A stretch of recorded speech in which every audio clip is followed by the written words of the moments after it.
What's up, guys? LEAFYCYNICAL here. Hey, buddy, you got real nice shit.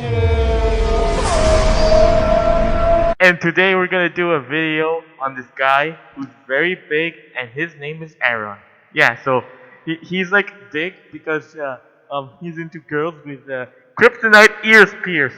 So without further ado, let's go make fun of this guy's face and call him gay for like 2 hours, I guess, so I can get all the clickbait cancer commentary ad revenue, so I can feed my 300 children. Oh, that's definitely stimulating my economy. You know, I actually found a new and interesting way of improving Anita Sarkeesian's intro. Fuck you! Fuck you! I hate you all! Your joke is slow and has poor execution. It is slow like a snail. Never do that. Arc to the X-Files' Dana Scully. Her name was Joanna Dark. From what I remember hearing, that the reason why they chose a new protagonist for this one was because they wanted to reuse the same engine, but didn't want to pay whoever owned the James Bond license a shit ton of money for using James Bond again, so they decided to make a completely different franchise out of the same engine. So when you think about it, all it is about money. What you said was partially true. The reason why Rare didn't use the James Bond license is because Tomorrow Never Dies was bought out by another company. Yeah, that's... I did a simple Google search. Please use this thing called a script or common sense. Years earlier, Eidos Interactive's Lara Croft had rapidly become one of the most famous and recognizable game characters of all time. So it was reasonable to think that an action game with a female protagonist could be a smash hit. You know there were other female characters before Lara Croft? Yeah, you just have to know that. What's that? What? I should elaborate? No, elaboration is for the weaklings. They should take it to heart. What you did there was stupid. Perfect Dark was still a big success. Let's take a look at a commercial for the game. What are you going to wear to work? Commercials are not canon, and the whole wearing thing is just a joke, alright? Because, you know, super spy crap. She's a spy! Oh my god, look at the rambunctious sexism going on here. I just can't look at it anymore. It's melting my eyes. Because it's so powerful with the sexism. Jesus Christ, and some people say that I tend to focus too much on first world problems. You interjected to say nothing of substance. You are dumb. And the narrator saying that he has an important decision to make. What is he gonna wear to work? A suit.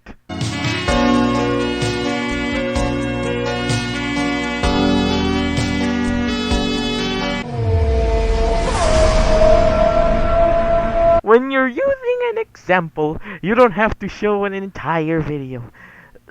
Like the actual entire video. Like, you can cut out the ending there, because all it does is trim out the fat. You know what, Mom? You know what I'm gonna get you next Christmas? A big wooden dick! It's a way for designers to immediately communicate to players what is most important and noteworthy about them. Gah, Anita Sarkeesian's such a tramp. She's sewing off her arms and her shoulders. Gah, what a slut. Gah. Your acting sucks. But the clothing she wears, or lack thereof, is not exactly intended to keep her safe. Ivy Valentine isn't even the most sexually explicit character in the Soul Calibur series. That honor would probably have to go to Voldo, who is a blind, deaf gimp who runs around in nothing but a pair of Speedos. Is this the character you were talking about? I can't seem to tell because you did not seem to put him in your video. Look, when you do a commentary, you should at least show us your examples. Otherwise, we don't know what you're talking about. Also, this is Speedo, and that right there is just a leather suit. To her butt than of offering any kind of protection. And so what? Fuck you! Fuck you! I hate you all! They're not fucking real. You sound like that guy from Bad Creepypasta. Go back to Bad Creepypasta. Sexualized outfits can contribute to what's called the hypersexualization of female characters. You know what, Mom? I don't give a ho-ho fuck! You shut the fuck up and keep working. I don't give a shit if you're hungry. Hell. Which involve devices meant to suggest BDSM and look like something you might expect to see in an exaggerated stereotype of a sex dungeon. Here's a good idea. Have a point. It makes it so much more interesting for the listener. Why is it so bright? Why is it so quiet? And why does it have bad aspect ratio? Can you at least try to re-download or re-edit? Unless you're using Windows Movie Maker. But that's nothing now. Because there's Video Pad. That's free, I think. Or, I don't know what that video editor is. Here's like the link. You don't need Movie Maker anymore. Yeah, and also, does your clip have a point? Let's listen to Anita Sarkeesian's point. Her point is, it looks like BDSM. Rather than combat this point saying that it's clearly not BDSM, could be chain torture. Yeah, it could be torture, like those. Yeah, like this one, this torture thing over here. Yeah, it could be that. Well, instead you say go use a media clip because your GST, I guess. Is expertly designed to be sexually affirming and satisfying for a presumed straight male audience. And you know what I say to that is, fuck you. Fuck you and kiss my ass. If you think you can tell me how I should or should not, the art and entertainment that I should or should not. If it seems like I'm frequently repeating the fact that the player is presumed to be a straight male, that's because it's vital to remember. This presumption influences and shapes so many creative decisions that are made in the development of many games. Here's a good idea. You are somewhat irking me, sir. Like, I understand you like those media clips, at least either use a different one or skip it. Because if you're going to say that one thing in that media clip, skip it because you're basically repeating yourself, and nobody wants to be Rocky Namber. Of course, characters like Bayonetta are a fictional fantasy. Then fuck off in general, you mad woman. You should go to the trash can and shove your head in it because you're basically a pickle, a rotten pickle that nobody likes. There's nothing empowering about the fact that they are sexually objectified. You know what, Mom? You know what I'm gonna get you next Christmas? A big wooden cross. So every time you feel unappreciated for all your sacrifices, you can climb on up and nail yourself to it. We internalize this harmful myth and begin to think sexualization is the only way to achieve gender equality. Well, personally, I think gender equality is something good to a point. What you should be striving for is a certain level of independent freedom. Personally, you don't want freedom. You want authoritarianism because you're an unlikable bellend. Scripting is fun.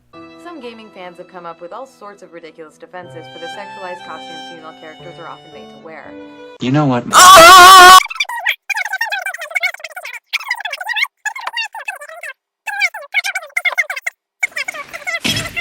I'm gay. Oh, fuck me, I've been talking for all 2 minutes about this. You know, you can rewrite your script so it can be shorter, or re-edit your sound clips to cut out the stumblings and fumblings, and do a few retakes here and there. Yeah, you could have done that instead of rambling. Gosh. The sexualization of female characters is about designing them, dressing them, or framing them in ways that are specifically intended to be sexually appealing to presumed male viewers or players. You know what, Mom? Shut the fuck up. Listen here, you little punk. I'm tired of that media crap shit. So, please, do me a favor and never do that again, or I'll fucking kill you, alright? Got that? Got that? Good. When fictional female characters in games are dressed in impractical armor or clothing, it encourages players to view them as sex objects, and reinforces the already pervasive and harmful notion in our culture that sexualization is the most viable or only real route to power. You know what? Another Anita Sarkeesian video done in the bag. Now let's reward ourselves by getting drunk and watching tentacle porn. I'm like, yeah, she's mine. Wonder when she'll be mine. She walked past like praise rewind. You see that as one more time. And I got this soda. When people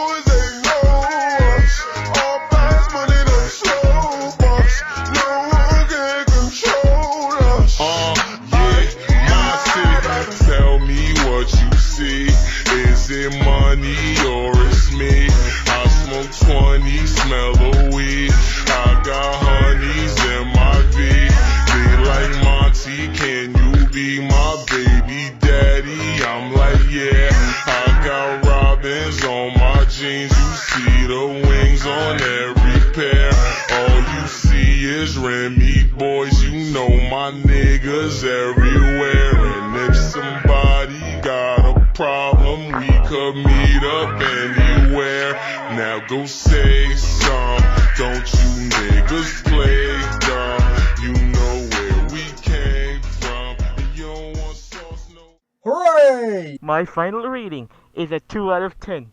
You could have done so much better. Like, make it faster, make it crazier, make it, filthy Frankier. But no! No! You decided to go be a teal deer clone and be exactly like, Sargon of Deers. Don't ever be that, man. Right? Just because you like those guys doesn't mean they'll ever notice you. They'll just call you gay and tell you to fuck off. So, yeah. As for Anita Sarkeesian, your video gets a 0 out of 10. You have so many facts wrong, but I was too busy with the other guy. So, you still get a 0, so fuck off. New like goal for today. If this video gets at least 8,000 billion likes, I will contact Shorby and call him a transsexual. Code 45 and 2 zigzags, baby, that's all we need. We can go to the park after dark, smoke that tumbleweed. As the marijuana burn, we can take our turn singing them dirty rap songs. Stop and hit the ball like Cheech and Chong, and sell takes from here to Hong Kong. So roll, roll, roll my joint, pick out the seeds and stems, feeling high as hell, flying through Palmdale, skating on decking rims. So roll, roll the '83 Cadillac Coupe de Ville. If my tapes and my CDs just don't sell, I bet